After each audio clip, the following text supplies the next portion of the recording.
दर्शकों, कई दशकों से ये देखने को मिल रहा है कि धार्मिक ग्रंथों को पढ़ने वाले लोगों को अधिकतर जनमानस उसे धार्मिक रूप से कट्टर समझ लेते हैं। यानी कि जो लोग नियमित रूप से धर्म ग्रंथों का अध्ययन करते हैं वे धार्मिक रूप से कट्टर होते हैं। और शायद यही कारण है कि नई पीढ़ी धर्म ग्रंथों का अध्ययन नहीं करना चाहती। परंतु सच में ये सच नहीं है, बल्कि अगर धार्मिक ग्रंथों का अध्ययन गहराई से किया जाए तो ये पता चलता है कि पिछले कुछ दशकों में दूसरे देशों के वैज्ञानिकों ने जिस किसी भी थ्योरी यानी कि सिद्धांतों को खोजा है उसके बारे में हिंदू धर्म ग्रंथों में आज से हजारों साल पहले बताया जा चुका है। अगर आपको विश्वास नहीं हो रहा हो तो हमारे इस वीडियो को पूरा जरूर देखें, क्योंकि आज हम आपको बताने जा रहे हैं चार्ल्स डार्विन ने 19वीं शताब्दी के मध्य में जिस विकासवाद सिद्धांत का प्रतिपादन किया था, वास्तव में उसका वर्णन हिंदू धर्म ग्रंथों में हजारों साल पहले किया जा चुका था। परंतु दुर्भाग्य की बात है कि हम सभी आज अपने धर्म ग्रंथों में वर्णित सिद्धांतों पर विश्वास न करके इन नई सिद्धांतों पर अधिक विश्वास करने लगे हैं।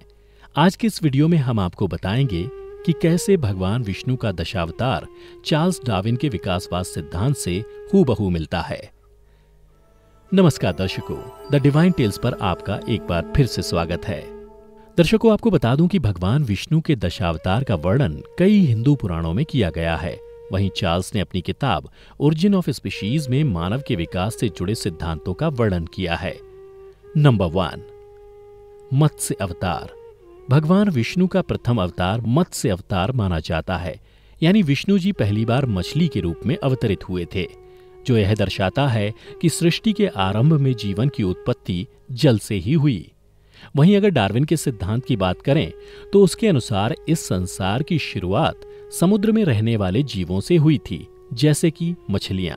कच्छ अवतार। हिंदू पुराणों के अनुसार यह भगवान विष्णु का दूसरा अवतार था, जिसमें वे कछुए के रूप में अवतरित हुए थे।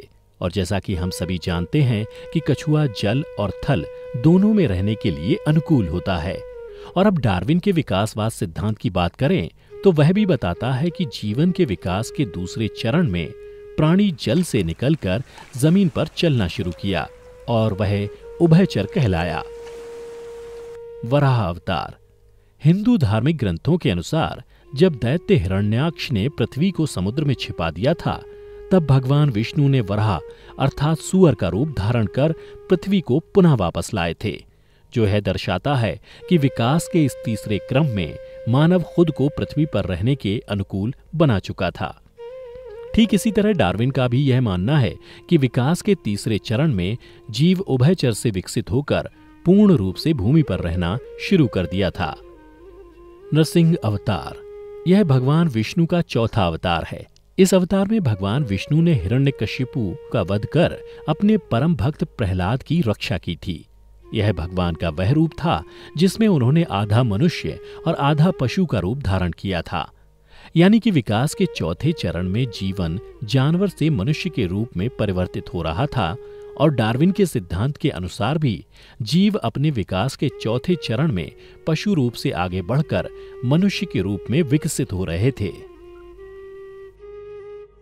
भगवान विष्णु ने पांचवां अवतार असुरों के राजा बलि का वध करके उसके अहंकार को तोड़ने के लिए लिया था। इस अवतार में भगवान का आकार बौना था, जो है दर्शाता है कि विकास के इस चरण में मनुष्य की बुद्धि धीरे धीरे विकसित होने लगी थी।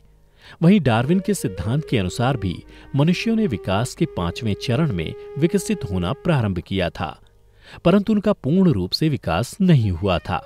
तो यह भी मान सकते हैं कि डार्विन का मतलब मनुष्यों के बौने रूप से था। परशुराम अवतार। अपने छठे अवतार में भगवान विष्णु ने परशुराम का अवतार लेकर धरती से समस्त क्षत्रियों का वध कर उनके पूरे वंश को समाप्त कर दिया था, जो गुफाओं में रहते थे और पत्थर व लकड़ियों से बने औजारों का इस्तेमाल किया करते थे। उस वक्त इनका हथियार कुल्हाड़ी थी। ठीक उसी तरह डार्विन के सिद्धांत के अनुसार विकास के छठे चरण में मनुष्य पूर्ण रूप से विकसित हो चुका था, परंतु उनके रहने का तरीका भिन्न था। वह जंगलों में वास करते थे और गुफाओं में रहते थे और पत्थर तथा लकड़ियों के हथियारों से युद्ध करते थे, ठीक वैसे ही जैसे परशुराम किया करते थे। रामावतार। भगवान विष्णु अपने 7वें अवतार में प्रभु श्री राम के रूप में अवतरित हुए थे, जो यह दर्शाता है कि मनुष्य विकास के इस चरण में एक सभ्य समाज में रहना शुरू किया और एक दूसरे का सम्मान करना भी सीख लिया था। ठीक इसी तरह डार्विन के सिद्धांत का भी यह मानना है कि मनुष्य ने अपने विकास के 7वें चरण में सभ्य समाज का निर्माण किया और अपनी सहमति से हर समस्याओं का हल निकालने लगा। कृष्णावतार। द्वापर युग में भगवान विष्णु ने श्री कृष्ण अवतार लेकर अधर्मियों का नाश किया। उन्हें धर्म अधर्म, जीवन मृत्यु, मोक्ष और कर्मा हर विषय में ज्ञान था। वह राजनीति, कूटनीति, मित्रता व शत्रुता हर रिश्ते निभाने में परिपक्व थे। डार्विन के अनुसार भी मनुष्य अब तक अपने जीवन की वास्तविकता को समझने में सक्षम हो गया था। बुद्ध अवतार। भगवान विष्णु का 9वां अवतार बुद्ध को माना जाता है। ऐसा माना जाता है कि इस अवतार में भी श्री हरि ने मनुष्य को आध्यात्मिकता की ओर बढ़ाने के लिए प्रेरित किया और अपने अंतरात्मा को कैसे शुद्ध रखकर मोक्ष की प्राप्ति की जाए इस बारे में बताया। ऐसा ही डार्विन का भी मानना है। डार्विन के सिद्धांत के अनुसार अब तक मनुष्य का पूर्ण रूप से मानसिक विकास हो चुका था और उसमें ज्ञान ग्रहण करने की पूर्ण क्षमता आ चुकी थी और वह अज्ञानता रूपी अंधकार को मिटाने की ओर बढ़ रहा था। कल्कि अवतार। पौराणिक ग्रंथों के अनुसार भगवान विष्णु का 10वां अवतार कल्कि अवतार के रूप में होगा। ऐसा माना जाता है कि दुनिया में पाप की सीमा पार होने पर विश्व में दुष्टों का संहार करने के लिए भगवान विष्णु कल्कि अवतार में प्रकट होंगे। उसके बाद वे पूरी दुनिया को खत्म कर इस धरती पर फिर से जीवन का सृजन करेंगे। वहीं डार्विन के सिद्धांत की बात करें तो डार्विन ने भी अपने सिद्धांत के अंतिम चरण में यह कहा है कि मनुष्य अपनी सीमाओं को पार कर अधर्म की ओर अग्रसर होगा। इंसान इतना अहंकारी हो जाएगा कि वह अज्ञानता के अंधकार में खो जाएगा। इसके अलावा बिग बैंग सिद्धांत यह भी बताता है कि यह ब्रह्मांड स्थिर नहीं है और एक ना एक दिन इसका विनाश निश्चित है, जिससे कि पुनः जीवन की शुरुआत एक नए सिरे से हो सके।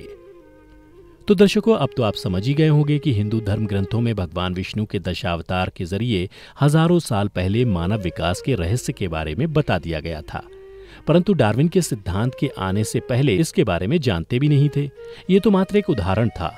इसके अलावा भी हिंदू धर्म ग्रंथों में सृष्टि से जुड़ी कई ऐसी जानकारियों का वर्णन किया गया है जिसके बारे में देश और दुनिया के वैज्ञानिकों को बाद में पता चला या आज भी उस पर शोध जारी है। और आपको ये जानकर हैरानी होगी कि हमारे देश के राष्ट्रपति और मिसाइल मैन के नाम से मशहूर डॉक्टर APJ अब्दुल कलाम ने भी अपनी बायोग्राफी में इस बात का जिक्र किया है कि उन्हें मिसाइल बनाने की प्रेरणा भगवत गीता पढ़ने के बाद मिली थी।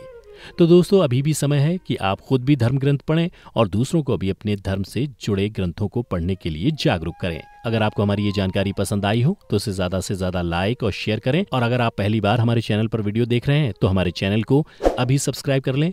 फिलहाल आज की वीडियो में इतना ही। अब हमें दीजिए इजाजत और वीडियो को अंत तक देखने के लिए आपका बहुत बहुत शुक्रिया।